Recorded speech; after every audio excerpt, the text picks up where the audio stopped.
Rouge sur Europe 1 tous les jours jusqu'à 14h et tous les jours juste avant 14h, juste avant de se quitter, il faut vraiment prendre de quoi noter parce qu'on vous donne la solution du jour, Raphaël. Oui, tenter de mieux se comprendre les uns les autres, on en a plus que besoin.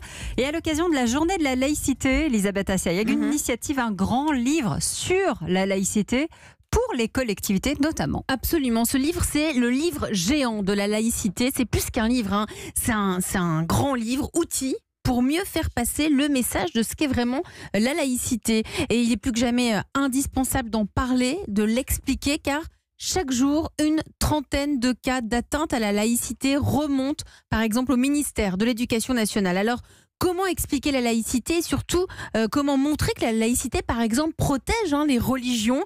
C'est l'objet même de ce livre géant, personnalisé pour chaque ville de France. Bonjour Jean-Michel Opy. Bonjour. Merci d'être avec nous. Il est là, ce grand livre de la laïcité.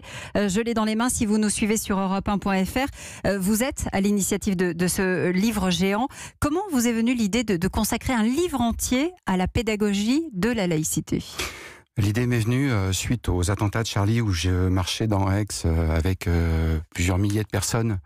Là, avec des amis, on se posait la question, mais bon, voilà, c'est bien de marcher, c'est bien de se recueillir, mais derrière, il faut faire quelque chose.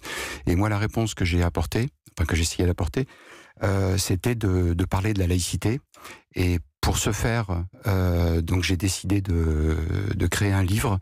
Et ce livre, la base, c'est qu'il soit personnalisé pour que ce soit c'est pas un livre d'éditeur, c'est le livre de chaque mairie, de chaque société. Là par exemple, c'est celui de l'Union des maires des Bouches-du-Rhône. Ça veut dire que dans chaque mairie, il y a ce livre aujourd'hui ? Non, là, dans chaque mairie, vous avez l'exposition, puisque ce livre existe en plusieurs formats, en format 2,20 m, en A3 et en A4. Et donc ça, c'est...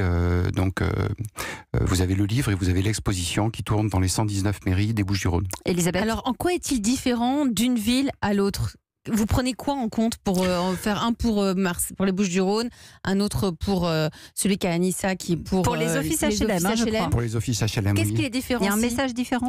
Alors, ça s'adapte. C'est-à-dire que chaque couverture est personnalisée en fonction. Là, par exemple, vous avez la couverture des OPH 05 donc sur les Hautes-Alpes. Oui, on voit les HLM en haut, c'est ça.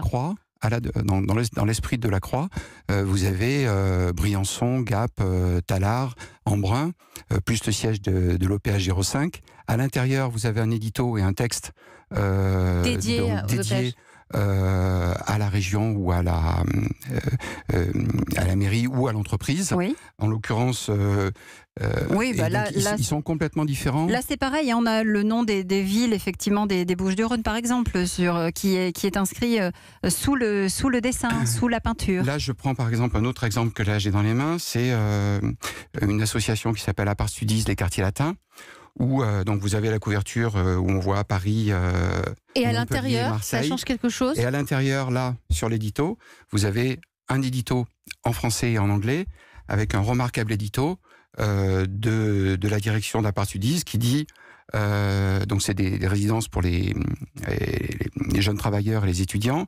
Il dit bienvenue en France, bienvenue chez nous. Néanmoins, il y a des choses à respecter. Les rapports hommes-femmes, c'est comme ça, comme ça. Si vous avez une religion, on vous félicite, mais gardez-la pour vous. Ça veut dire que ça permet de remettre les choses à leur juste place. Absolument. Et de recréer aussi le dialogue. Qu'est-ce que dit notre coach de ce grand livre, de ce livre géant ? C'est une idée brillante parce qu'on s'aperçoit que beaucoup de problèmes dans nos sociétés viennent par l'ignorance. En fait, on ne sait pas et on juge beaucoup sur des préjugés. La différence aujourd'hui fait peur.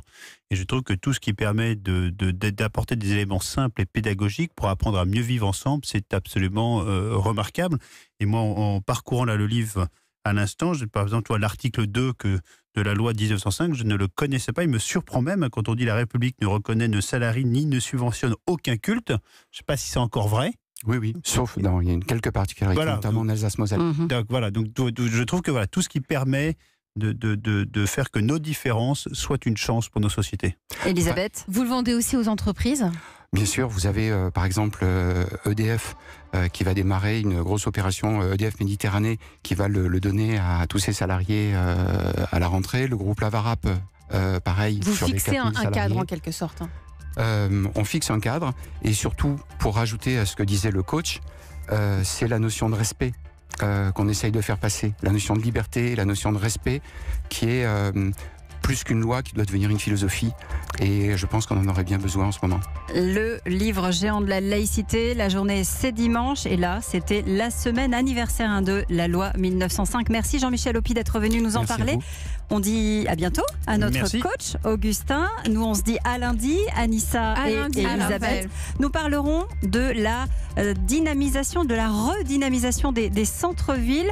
Pourquoi ? Parce que ça fait partie des revendications qui figurent dans le cahier des charges des Gilets jaunes. Merci.